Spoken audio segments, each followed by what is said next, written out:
महाराज युधिष्ठिर ने पूछा, कश्यप नंदन विभांडक ऋषि के पुत्र ऋष्यशृंग, हमने सुना है मृगी के पेट से प्रकट हुए थे,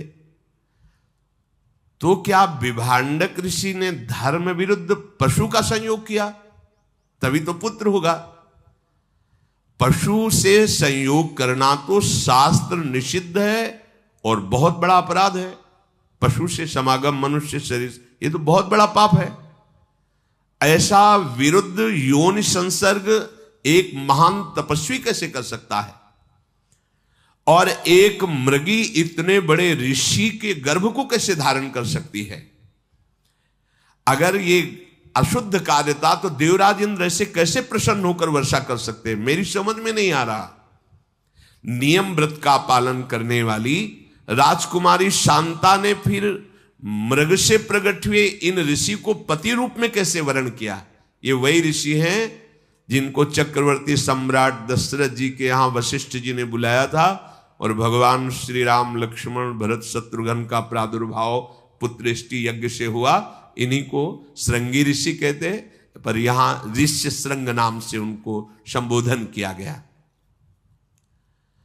लोमस जी ने कहा, ब्रह्मर्षि विभांडक बड़े महान तपस्वी और अमोघ वीर थे, अर्थात अभी तक कभी वीर उनका पतन ही नहीं हुआ था।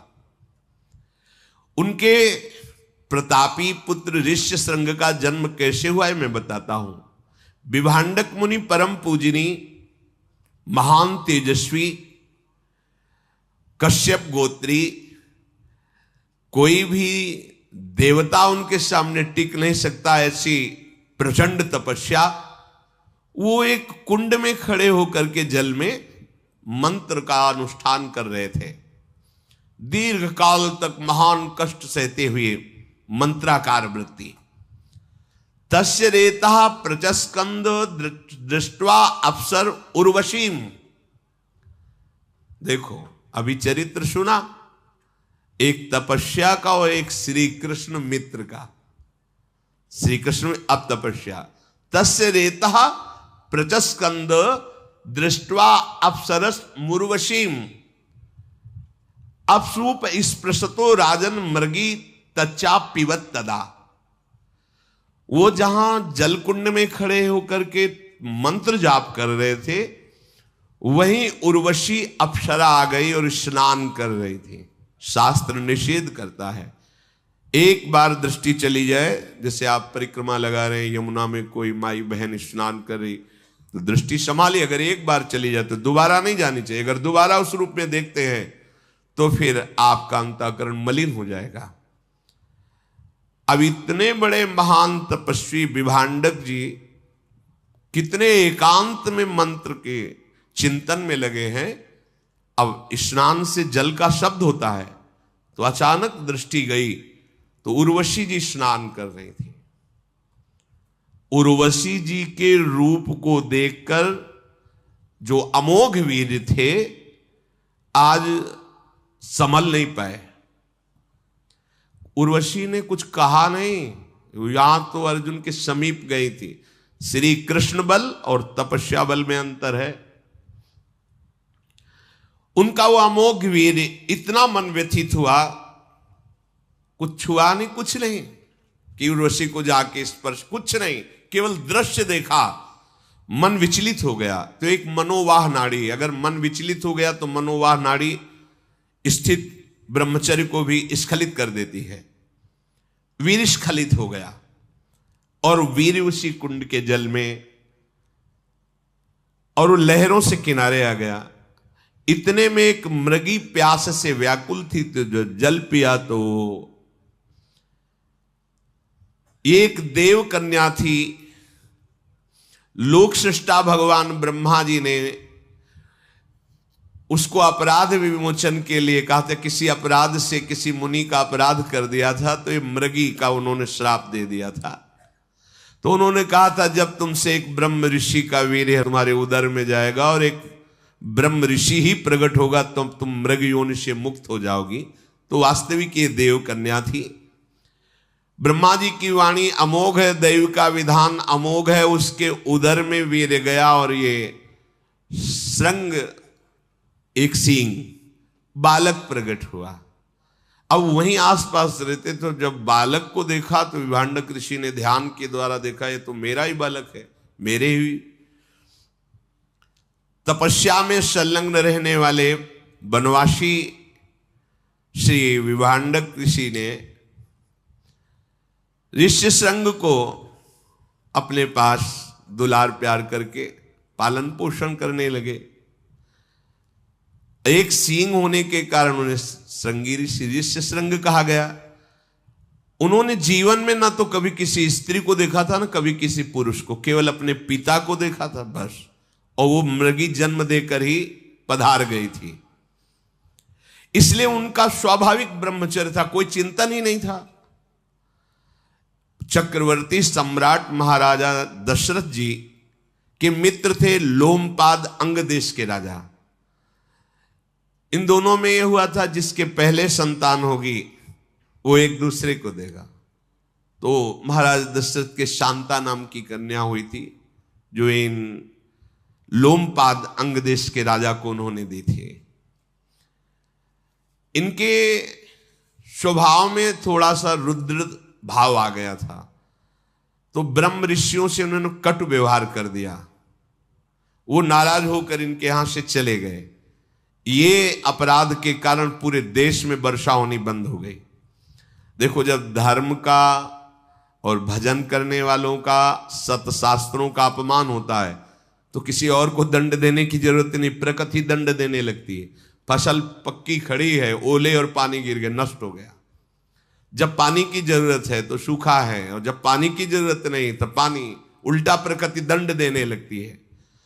अब इनके यहां वर्षा ही नहीं हुई, अब तो घबरा गए, बहुत भयभीत हुए और ब्राह्मणों को एकत्रित किया और पूछा कि मेरे से क्या अपराध बन गया। तो उनमें से एक श्रेष्ठ महर्षि खड़े हुए, उनका, राजेंद्र, ये जो वर्षा नहीं हो रही, तुमने ब्राह्मणों का अपमान ब्रह्म ऋषियों का किया, जब तक तुम प्रायश्चित नहीं करोगे तुम्हारे यहां वर्षा नहीं होगी। हाथ जोड़कर कहा कि महाराज, अनजाने में या राज भाव के अभिमान में कोई गलती हो गई तो आप ऋषियों को क्षमा करना चाहिए। मेरे अपराध के कारण सारी प्रजा भूखी मरे, आप सब दयालु हो। तो उनका इस समय तपस्या में सबसे बढ़ चढ़ करके विभांडक ऋषि के पुत्र श्रृंगी ऋषि ऋष्यशृंग हैं। उन्होंने आज तक कभी स्त्री देखा नहीं है। यदि आप उनको किसी भी तरह सम्मान पूर्वक लाओ और अपने सिंहासन पर विराजमान करो, अभी वर्षा हो जाएगी, दूसरा कोई उपाय नहीं। राजा लोमपाद ब्राह्मणों के चरणों में बार बार प्रणाम करके अपनी राजधानी में आए और विचार किया कि ऐसे महातपस्वी को कैसे लाया जा सकता है। राजा, मंत्री और ब्राह्मणों से सलाह की कि क्या उपाय हो सकता है। तो उनमें एक बहुत प्रवीण मंत्री ने कहा कि अगर कोई चतुर युवती उनके पास जाए, उन्होंने कभी स्त्री नहीं देखा, और फंसा करके आपके सिंहासन तक ले आवे तो वर्षा हो जाएगी।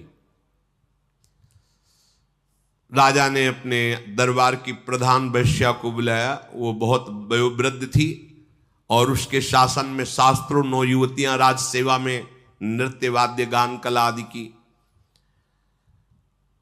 उन बुलाकर कहा कि देखो, तुम प्रवीण हो और सबके सुख के लिए तुम्हें जाना होगा, और ऋष्यशृंग को लुभायमान करके हमारे राज्य शासन में प्रवेश कराओ और सिंहासन में बैठा लो। वैश्याओं का रंग फीका पड़ गया, मूर्छित सी होने लगी। उनका, महाराज तुम्हें पता है, अगर थोड़ी भी त्रुटि हो गई तो भस्म कर देंगे। तपस्या के धनी उनके पिता विभांडक और स्वयं वो, और अगर मैं ना करती हूं तो आप मुझे मृत्यु दंड देंगे। इसलिए मैं, कार्य तो असंभव है पर आपके लिए प्राणों की बाजी लगाकर प्रयास करूंगी। मैं जो भी आदेश करूं उसका तत्काल पालन किया जाए। राजा ने कहा, ऐसा ही होगा। मुनि कुमार को लुभायमान करने के लिए तुरंत एक आश्रम की रचना की जाए नाव पे, 4 योजन, 1 योजन का मतलब 4 कोस, मतलब 16 कोस की नाव, और उसमें कृत्रिम आश्रम, कृत्रिम वृक्ष, कृत्रिम फल, लताएं, देखने में ऐसा नहीं लगना चाहिए कि कृत्रिम है, उसकी रचना करवाई।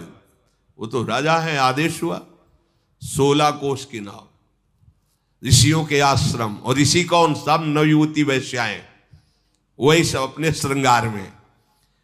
व्यवस्था करने की आज्ञा हो गई, प्रचुर धन लगा करके सुंदर श्रृंगार युक्त आश्रम नाव में, ऐसा ना पता चले कि नाव है। अब उस बूढ़ी वैश्या के द्वारा शिक्षित जो उसकी पुत्री थी, बहुत ही चतुर, बहुत ही सुंदर थी, उस नाव को कई कोस दूर लगाया गया।